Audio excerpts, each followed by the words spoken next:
ეს დაიკითხა სასამართლო პროცესზე ექსპერტი, რომელმაც ჩაატარა ბიოლოგიური კვლევა, უფრო გასაგებად რომ თქვა, ჩაატარა კვლევა იმასთან დაკავშირებით, რომ იმ ნარკოტიკული ნივთიერების შესაფუთ მასალებზე იყო თუ არა გიორგი ახობაძის დნმ. ამასთან დაკავშირებით დასკვნაში წერია, რომ დნმ არის, თუმცა არის მხოლოდ ლენტებზე და არა შესაფუთ მასალებზე, არა პაკეტებზე, ასე ვთქვათ, და ამის ირგვლივ იკითხებოდა ექსპერტი. ექსპერტთან ჰქონდა ძალიან მნიშვნელოვანი კითხვები, როგორიც არის თუნდაც ის, როგორ შეიძლება გადავიდეს ბიოლოგიური მასალა კონკრეტულ შესაფუთ ნივთიერებებზე, ნებისმიერ ნივთზე როგორ გადადის ბიოლოგიური მასალა, მაგალითად შესაძლებელი არის თუ არა, როდესაც მე ნივთს არ ვეხები, მაგალითად საუბრის დროს გამოყოფილი ნერწყვით გადავიდეს ბიოლოგიური მასალა, რაც შესაძლებელია აბსოლუტურად, ასევე შესაძლებელია თუ არა ბიოლოგიური მასალა გადავიდეს ნივთზე თუ მე მას არ შევეხები, თუმცა ის მოთავსდება ჩემს ჯიბეში, რომელ ჯიბეშიც ხელი ჩამიყუია ძალიან ბევრჯერ, მაგალითად.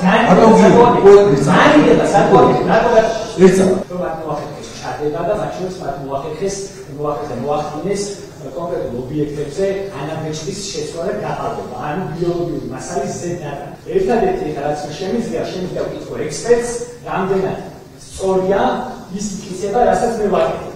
ანუ ამაზე პასუხი არ არის თეორიული, ამაზე არის პასუხი პრაქტიკული, პირდაპირ ეხება მტკიცებულებას და მის დასაშვებობას. ის გარემოება, რომ გიორგის ჯიბეში შარვლის ჯიბეში, რომელიც მას მთელი დღის განმავლობაში ეცვა და რომელშიც რა თქმა უნდა არაერთხელ მოათავსა საკუთარი ხელი. ამ ჯიბეში გიორგის შეხების გარეშე, რომ ჩაედოთ ნარკოტიკული ნივთიერების შეფუთვა, ამაზე ბიოლოგიური მასალა ძალიან მარტივად გადავიდოდა.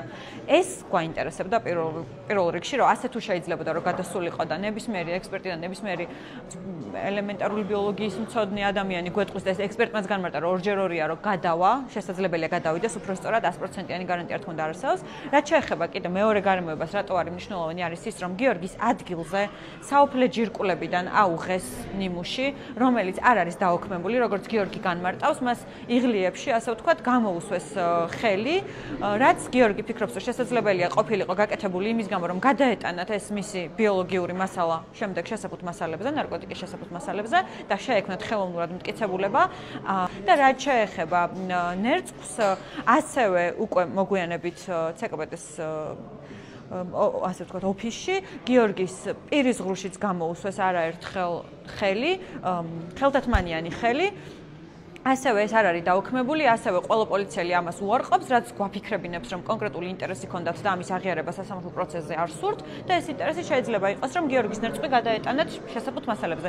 ზუსტად აქედან გამომდინარე, გვქონდა ეს შეკითხვები, ეს შეკითხვები ვფიქრობთ, რომ ძალიან რელევანტურია და ძალიან მნიშვნელოვანი იყო გადაწყვეტილების გამოსატანად. ვალდების მხარე მაქსიმალურად ცდილობდა, რომ ამ კითხვებზე პასუხები არ გაეცა ექსპერტს, აბსოლუტურად ყველა მსგავს კითხვაზე აყენებდა შუამდგომლობას და სამწუხაროდ სასამართლო უკმაყოფილებდა ამ შუამდგომლობებს და შესაბამისად არ მოგვეცა იმის საშუალება, რომ ეს ძალიან მარტივი და ჭეშმარიტ კითხვებზე პასუხი მიგვეღო. რაც შეეხება ეგრეთ წოდებულ წებოვან ლენტებს, რასთან დაკავშირებითაც დაიკითხა აღნიშნული ექსპერტი. აღნიშნულ ექსპერტს სავსებით, ეს ვთქვათ, დიდი პროცედურის დარღვევით აქვს ნაწარმოები წებოვან ლენტებთან მიმართებაში საერთო ანაწმენდების აღება. ვინაიდან, როგორც ცნობილია, დასკვნიდან გამომდინარე, არსებობს 5 ინდივიდუალური და დამოუკიდებელი წებოვანი ლენტი. ჩვენს მიერ, როდესაც დაესვა კითხვა, რატომ ჩატარდა ანაწმენდების აღება ამ გზით, ანუ რატომ ჩატარდა საერთო წესით და ერთი და იგივე ჭხირით, ერთი და იგივე ტამპონით წასმა რატომ მოხდა თითოეულ წებოვან ლენტთან მიმართებაში და რატომ არ განხორციელდა ინდივიდუალური ანაწმენდების აღება, ექსპერტს ჰქონდა რამდენიმე წამიანი შუალედი და ვერ განმარტა ფაქტობრივად, ვერ მივიღეთ პასუხი, ესე რატომ გააკეთა, გარდა იმ პასუხისა, რომ ყოველთვის ესე აკეთებენ. მე გააკეთეთ საერთო ანაწმენდი. თქვენი კვლევის შედეგი უფრო ზუსტი იქნებოდა თუ არა, თუ ეს ფრაგმენტები სხვადასხვა ობიექტის არის, სხვადასხვა ობიექტი, აი ამისი და ამისი, შემოხედეთ ამისი და ამისი. თქვენი კვლევის შედეგი რა შემთხვევაში იქნებოდა უფრო ზუსტი? ცალ-ცალკე ანაწმენდი დაკეთების დროს თუ საერთო ანაწმენდის დაკეთების დროს? კვლევის შედეგია. როდესაც უფრო ზუსტი თქვენი პასუხი, როდესაც სადიდაო ობიექტების ანაწმენდი კეთდება თუ საერთო ანაწმენდი? და შეუძლიათ თუ არა ამ ობიექტებს ერთმანეთის კონტამინაცია ერთ პაკეტში მოხვდეს. თეორიასო, აი ეს ბოლო კითხვაზე ბოლო კითხვა ძალიან ბოლო კითხვაში არის ის რაც შეეხება 5 წებოვან ლენტს, აქ ჯვავიღეთ ანაწმენდი ეკუთვნოდა ერთ პიროვნებას.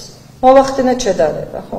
მეც ვერაფერს ვერ ვიტყვი. ნახეთ, ეგ სხვანაირად რომ გამომეკულია რა შედეგი დადგებოდა უკვე თეორია. რა თქმა უნდა, აქედან კეთდება ლოგიკური დასკვნა, როდესაც დამოუკიდებელი წებოვანი ლენტი 5 არის წარდგენილი ექსპერტთან, სასურველია კი არა, სასიცოცხლოდ მნიშვნელოვანია დამოუკიდებლად 5 ჩხირის მეშვეობით თითოეულ წებოვან ლენტთან დაკავშირებით გაკეთდეს ინდივიდუალური ანაწმენდი. თუ კი მოსამართლე თეორიულად ჩავთვლით, რომ დაეყრდნობა ექსპერტიზის დასკვნას, დნმ-ის დასკვნას, ბიოლოგიის დასკვნას, ასეთ შემთხვევაში ჩვენ ბუნებრივია დავსვამთ საკითხს, რომ ვინაიდან ვერ დგინდება და ვერ იდენტიფიცირდება კონკრეტულად რომელ წებოვან ლენტთან დაკავშირებით, რომელ წებოვან ლენტზე ან ლენტებზე იყო გიორგი ახობაძის ბიოლოგიური მასალა, შესაბამისად დიდი ეჭვის ქვეშ დგას საერთოდ ოდენობაც კი.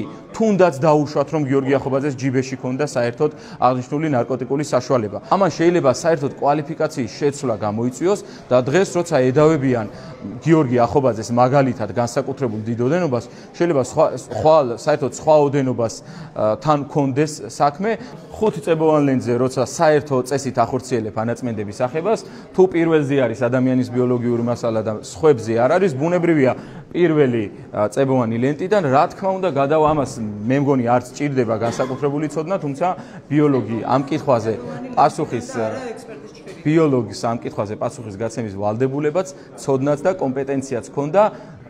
უბრალოდ პროკურორის განრიდება მოგვისწრო, თუმცა თავარი ის არის, რომ ექსპერტმა ეს რაღაცა ვერ გამორიცხა. რაც რა თქმა უნდა, რაც ვერ გამოირიცხება, ბუნებრივია არის დასაშვები.